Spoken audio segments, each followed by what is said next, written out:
नमस्कार किसान साथियों। आज की इस वीडियो में हम बात करेंगे कि हमें अपनी धान की फसल में दूसरा खाद कब डालना चाहिए और दूसरे खाद के साथ में हमें किन किन पोषक तत्वों को मिलाकर डालना चाहिए जिनसे हमारी धान की फसल अच्छे से ग्रोथ कर सके और हमारी धान की फसल में कल्लों का फुटाव अधिक से अधिक हो और हमारे धान के पौधे अच्छे से बढ़वार करें, उसके पत्तियों में क्लोरोफिल की मात्रा भी बढ़ जाए और उनके संपूर्ण जड़ों का विकास हो, जिससे कि हमारी धान की फसल शुरुआती अवस्था में लहलहाती हुई दिखाई पड़े। तो किसान साथियों, आज की इस वीडियो में हम संपूर्ण जानकारी देने वाले हैं। वीडियो को अंत तक जरूर देखें ताकि आपको संपूर्ण जानकारी प्राप्त हो सके। लेकिन किसान साथियों, उससे पहले अगर आप इस वीडियो पर नए हैं तो वीडियो को लाइक कर चैनल को सब्सक्राइब जरूर कर लें। किसान साथियों, आइए जानते हैं कि हमें अपनी धान की फसल में दूसरी खाद कब डालना चाहिए। किसान साथियों, जब आपने धान की रोपाई कर दी हो और उसके लगभग 7 से 8 दिन बाद आपको पहली खाद अपने धान की फसल में डालनी है।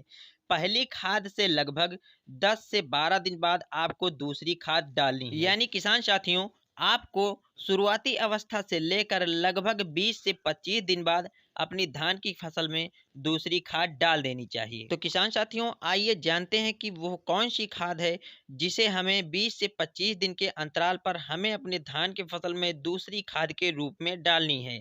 तो किसान साथियों, उसका नाम है यूरिया। यूरिया में किसान साथियों 46% नाइट्रोजन की मात्रा होती है। किसान साथियों, जब हमारे धान का पौधा 20 से 25 दिन के अंतराल का हो जाता है, उस टाइम पर हमारे धान के पौधे को नाइट्रोजन की आवश्यकता होती है। तो इस टाइम पर किसान साथियों, हमें अपनी धान की फसल में यूरिया का उपयोग करना चाहिए। यूरिया का उपयोग करने से इस टाइम पर किसान साथियों, हमारी धान की फसल अच्छे से ग्रोथ करेगी और अधिक से अधिक कल्ले फूटेंगे और हमारे जो धान के पौधे हैं वो सही से बढ़वार भी करेंगे और हमारे धान के पौधों की जड़ें भी मजबूत होंगी। तो किसान साथियों, इस टाइम पर यूरिया का प्रयोग जरूर करें। अगर किसान साथियों यूरिया की हम मात्रा की बात करें तो हमें लगभग 40 से 45 किलोग्राम प्रति एकड़ के हिसाब से लेनी है। लेकिन इस समय पर किसान साथियों, हमें अपनी धान की फसल में खाली यूरिया डालने से काम नहीं चलेगा। इस टाइम पर कुछ खास मुख्य पोषक तत्व हैं जिन्हें आपको इस टाइम पर यूरिया में मिलाकर अपनी धान की फसल में डालना है।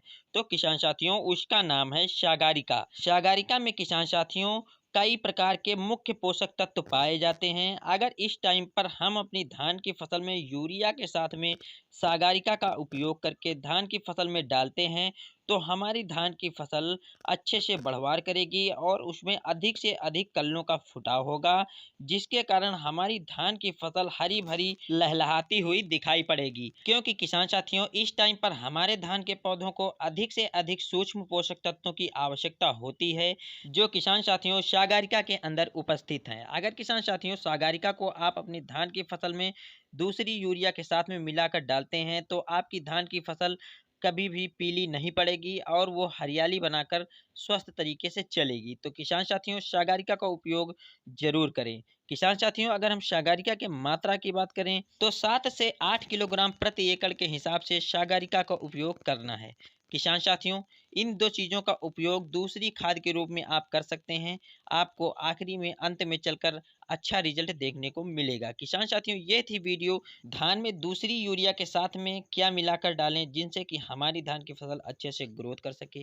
किसान साथियों, अगर आपको ये वीडियो पसंद आई है तो वीडियो को लाइक कर चैनल को सब्सक्राइब कर बेल आइकन को जरूर दबा लें ताकि जो हमारी अगली आने वाली नई वीडियो है वो आप तक पहुंच सके। फिर मिलते हैं किसान साथियों किसी अन्य वीडियो में नए कंटेंट पर। तब तक के लिए नमस्कार, जय हिंद।